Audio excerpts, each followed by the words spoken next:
Today, you will learn how to check a box in a Word document. First, open your Word document and locate the checkbox you want to check.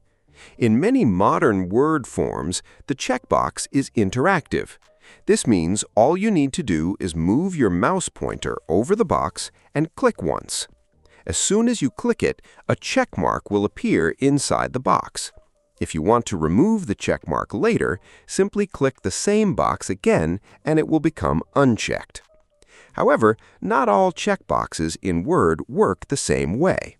Some documents contain simple square symbols instead of interactive checkboxes.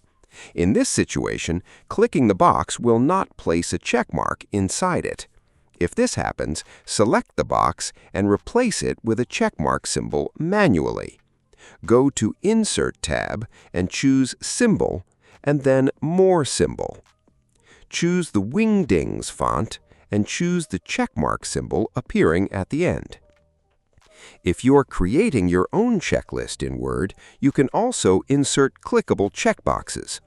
To do this, you need to enable the Developer tab in Microsoft Word. Go to File menu and choose Options. Select Customize Ribbon from the left side list.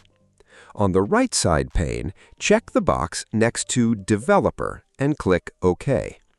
Once the Developer tab is visible, click where you want the checkbox to appear, select the Developer tab, and then choose the Checkbox Content Control option. This inserts a checkbox that can be checked and unchecked with a single click. To change the checkbox symbol, go to the top ribbon and choose Properties. Next to Show As option, choose None. This will remove the bounding box appearing around the checkbox, and then click Change next to Checked symbol. In the Symbol dialog box, choose the font name Wingdings and choose the checkmark symbol appearing in the end. If this video helped you, please give it a thumbs up and subscribe to the channel.